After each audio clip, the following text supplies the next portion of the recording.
सुप्रभात विद्यार्थी।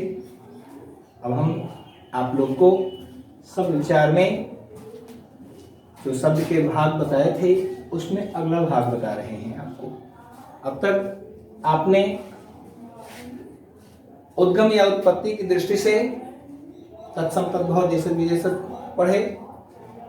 कल आपने रचना की दृष्टि से पढ़े थे रूढ़ यौगिक और योग रूढ़।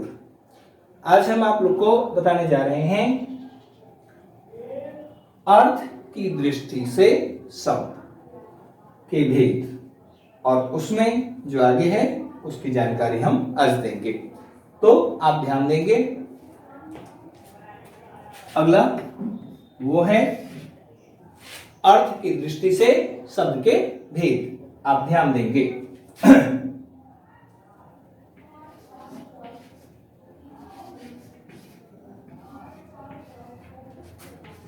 अर्थ की दृष्टि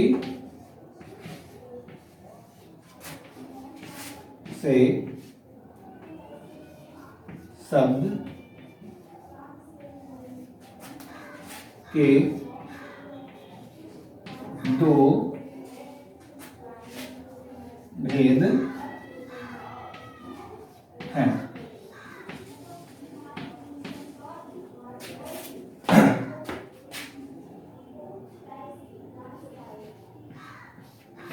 क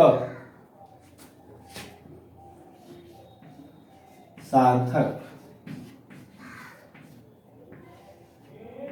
सार्थक शब्द और दूसरा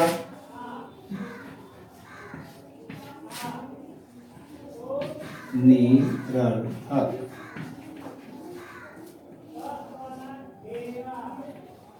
निरर्थक शब्द ध्यान देंगे इनकी परिभाषा। सार्थक, पहले इसका शब्द अर्थ समझ लें। स अर्थ क, ध्यान देंगे। अक प्रत्यय विलोम है, सा माने साथ। अर्थ के साथ जो हो, यानी अर्थ बतलाने वाला जो हो, अर्थ से युक्त जो हो, जिसका कोई मतलब हो सकता है, उसे ही सार्थक शब्द कहते हैं। और निरर्थक, जिसका कोई अर्थ न निकले, जिसका कोई मतलब समझ में न आए, उसे को निरर्थक शब्द कहते हैं। अब हम पहले परिभाषा ले लेते हैं। पहला, वैसे शब्द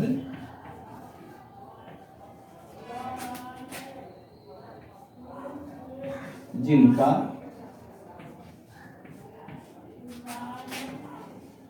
कोई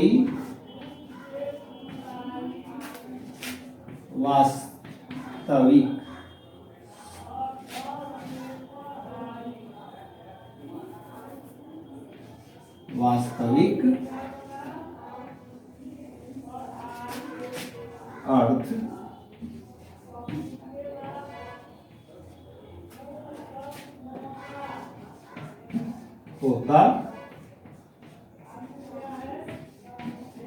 होता है।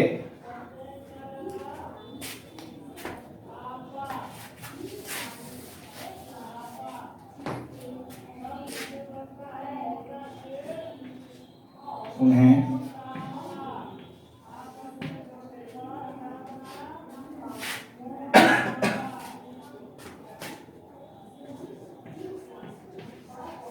सार्थक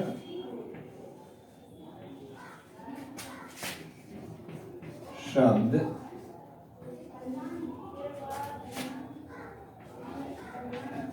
कहते हैं।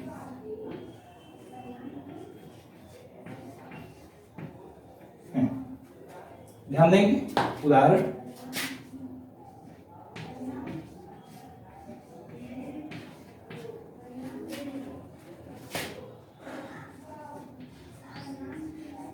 आम, काम, फल,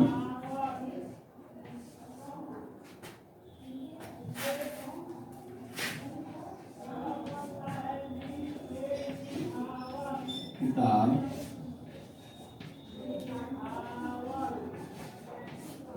हिमालय,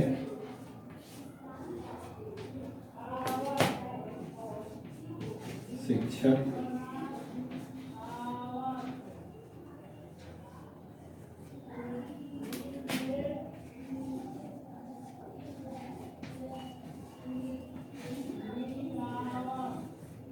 इत्यादि। ध्यान देंगे विद्यार्थी।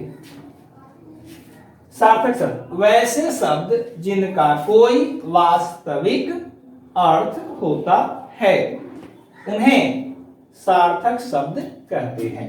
ध्यान देंगे, जिसका कोई भी वास्तविक अर्थ हो, जिसका कोई मतलब निकल सके।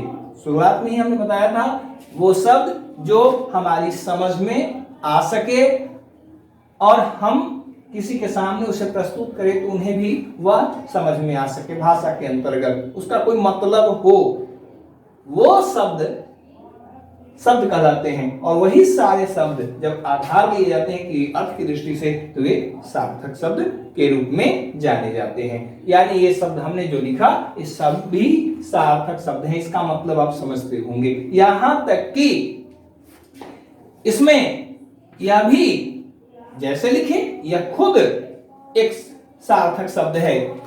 यहां तक कि हमने इत्यादि लिखा, यह भी एक सार्थक शब्द है।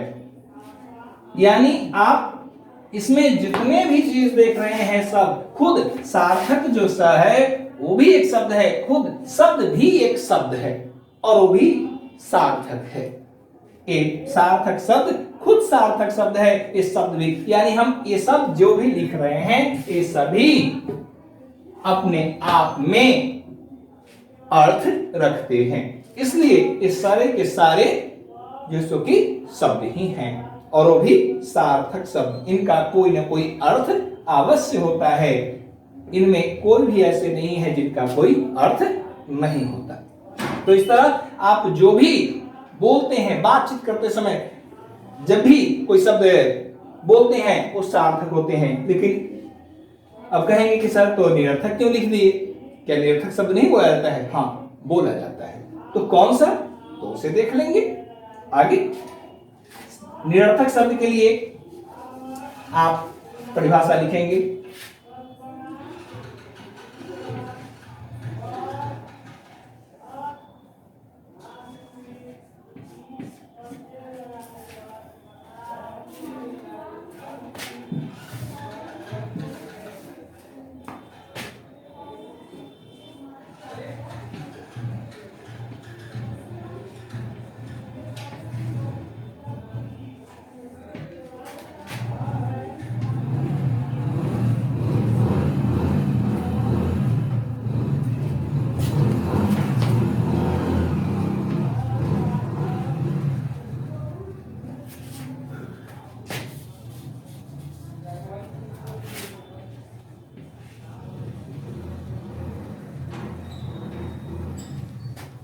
ध्यान देंगे, निरर्थक में बस उसका बिल्कुल उल्टा हो गया। क्या?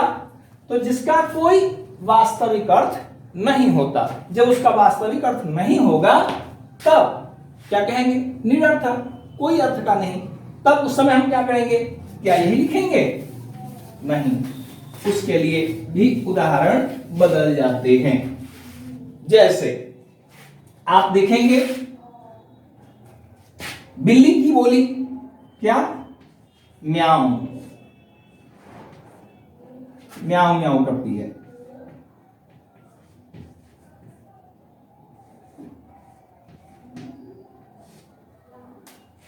अगर जो बोलते हैं कुत्ता कि कुत्ता का बोली होगा, कुत्ते की बोली होगी, सीटी की आवाज होगी, की आवाज,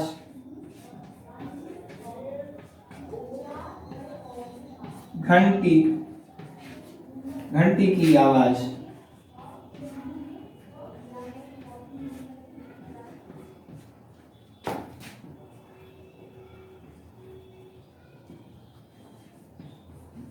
बादल,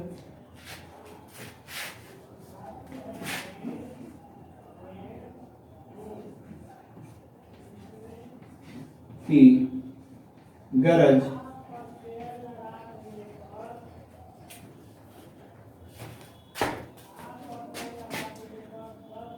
या पशु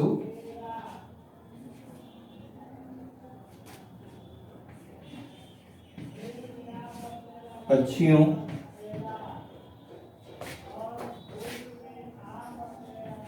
की बोली।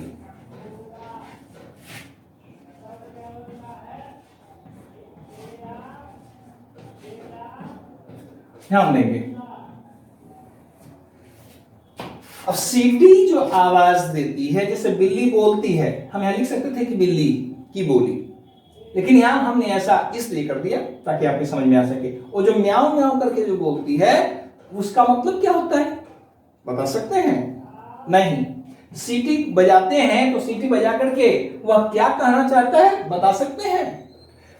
घंटी बजती है क्लास में और घंटी बजा करके क्या कहना चाहते हैं, आपको समझ में आती है? बादल गरजता है तो क्या होती है, क्या समझते हैं? पशु पक्षी जब बोलते हैं तो क्या उनकी आवाज आप पकड़ सकते हैं? अब कहेंगे कि सर घंटी बजती है तो हम समझते हैं क्या, तो घंटी बजती है तो हम जान जाते हैं कि टिफिन हो गई, छुट्टी हो गई, क्लास करना है, प्रार्थना करनी है, तो ये तो हम जानते हैं।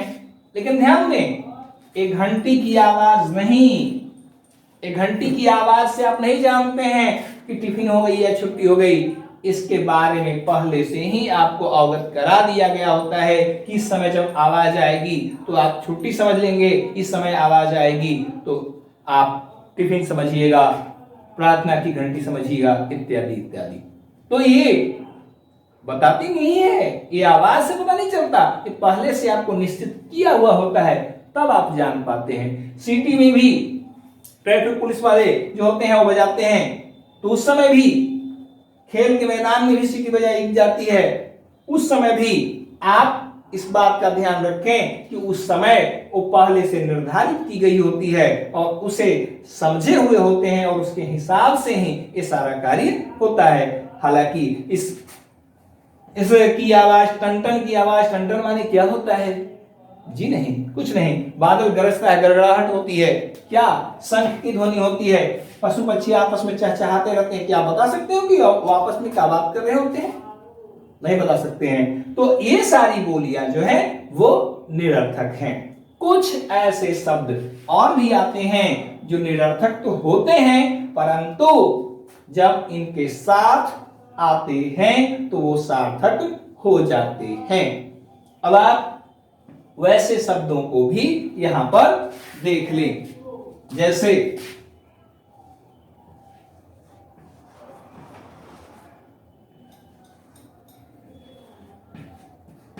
ध्यान दें, क्या ध्यान देना है? जैसे आप लिखते हैं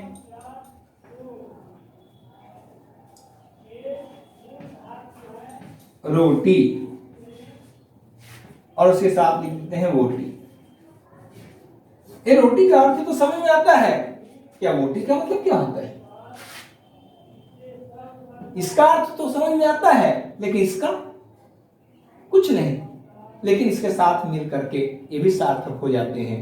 इस तरह से और भी बहुत सारे शब्द आते हैं, ये तो सामान्य उदाहरण है। ऐसे बहुत सारे शब्द आपको मिलेंगे जो उसका अर्थ कुछ होता नहीं, लेकिन वह अपने आप में इसके साथ बोलचाल की भाषा में जब सहचर शब्द, साथ में चलने वाले शब्द के रूप में भी कई बार एक काम करते हैं और वो निरर्थक होते हुए भी सार्थक हो जाया करते हैं। ऐसा आप किताबों में आगे और भी देखने को आपको मिल जाएगा।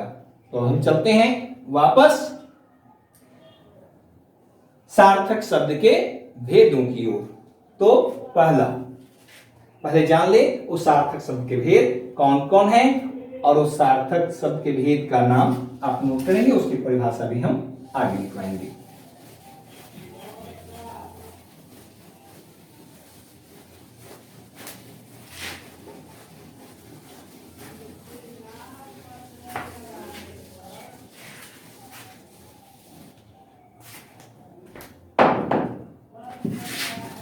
ध्यान देंगे, जब सार्थक शब्द को बांटा गया तो सार्थक शब्द के निम्नलिखित भेद हुए।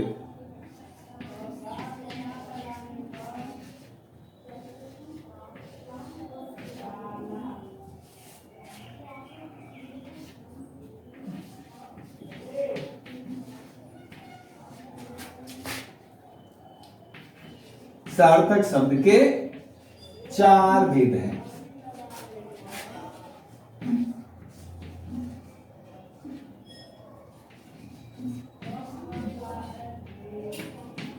चार भेद हैं, इन्हें आप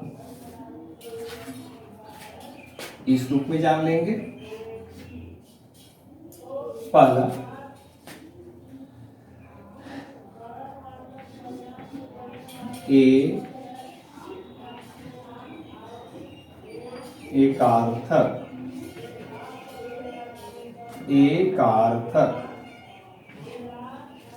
एकार्थक शब्द।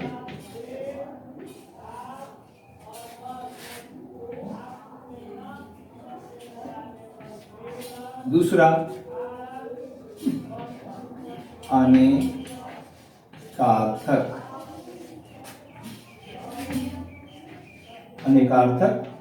शब्द।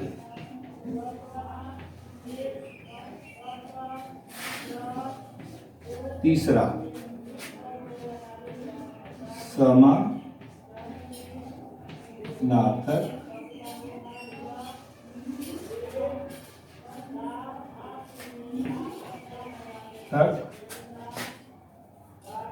या पर्यायवाची।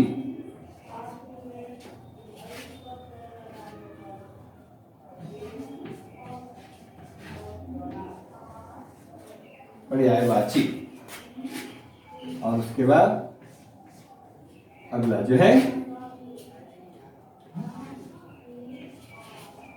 विलोमार्थी।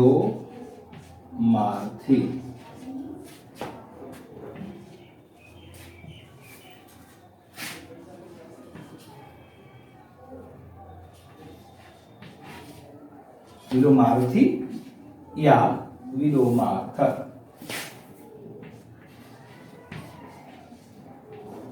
विलोमार्थक या विपरीतार्थक।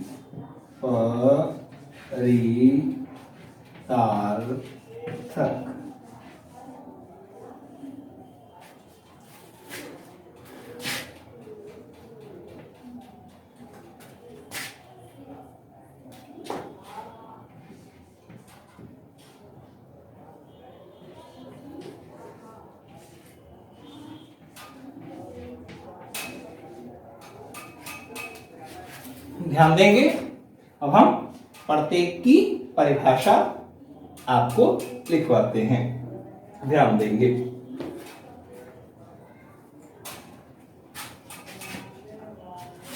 फिर से देख लेंगे। एकार्थक शब्द, अनेकार्थक शब्द, समानार्थक शब्द या पर्यायवाची शब्द, विलोमार्थक शब्द या विपरीतार्थक शब्द। कई जगह आप लोग को मिलेगा एकार्थी, अनेकार्थी, समानार्थी, विलोमार्थी। ये अक प्रत्यय न जुड़ करके ई जुड़ जाता है, थी। इस तरह से आपको वो भी मिलेगा। इसलिए आप अंतर इसमें न समझेंगे कि ये दूसरा है, वो दूसरा है, वो ऐसा क्यों लिखा, ये ऐसा क्यों लिखा। इसलिए आप वो स्त्रीलिंग रूप में, सामान्य रूप में। तो ध्यान देंगे। अब आगे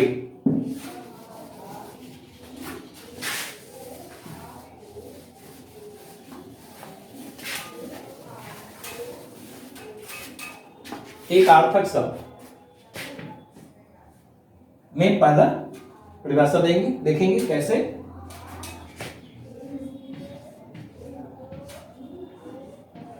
वैसे शब्द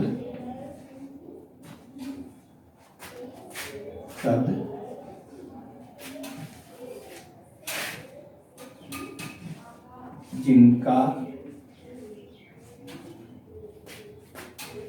रूप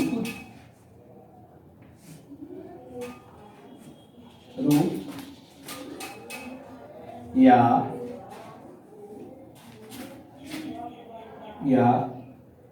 अर्थ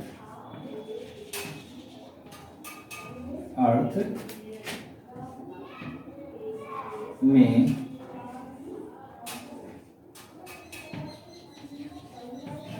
किसी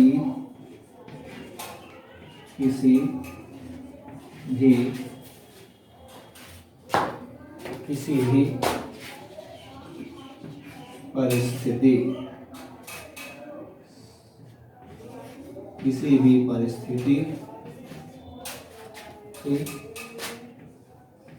में परिवर्तित वैसे शब्द जिनका रूप या अर्थ में किसी भी परिस्थिति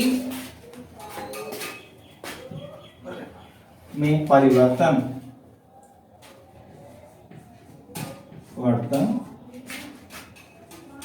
नहीं होता है,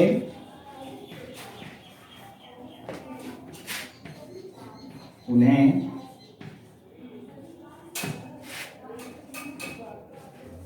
एकार्थ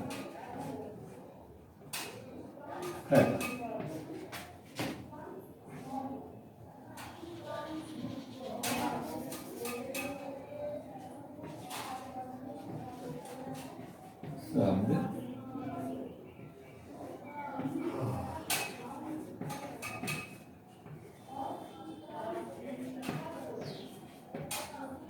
कहते हैं। अब ध्यान देंगे, वैसे शब्द लेते हैं जो शब्द किसी भी स्थिति में जो उसमें कोई परिवर्तन नहीं हो, यानी एक बार जो स्थिति में आ गई और फिर उसको परिवर्तन करने की कोशिश करते हैं तो परिवर्तित नहीं होती है। ध्यान देंगे, अब आप पूछेंगे सर परिस्थिति वो है क्या, कौन सी परिस्थिति आएगी? तो क्योंकि जब इस परिवर्तित नहीं होती है तो कोई ऐसा जरूर शब्द होगा जो परिवर्तित करता होगा।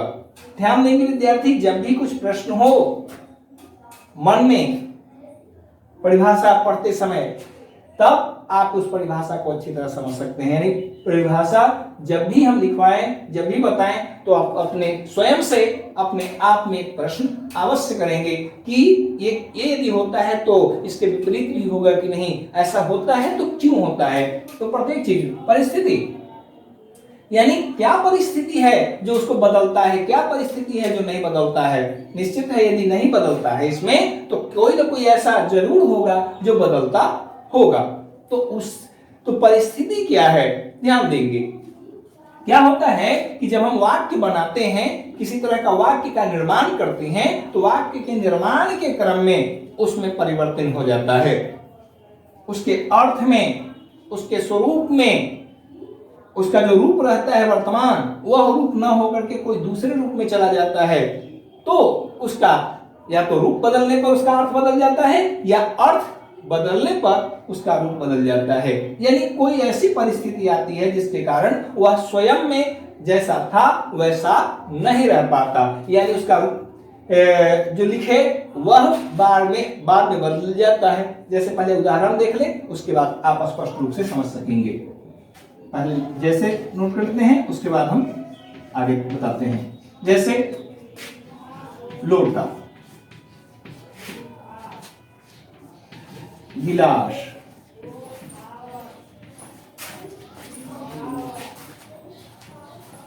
कान, किताब,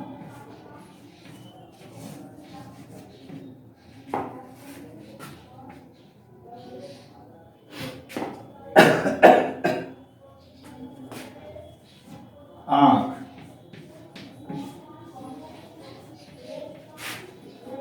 आदि। ध्यान देंगे, लोटा, गिलास, कान, किताब, आंख आदि जो है, आदि की जगह इत्यादि शायद भी लिख सकते हैं। ध्यान देंगे,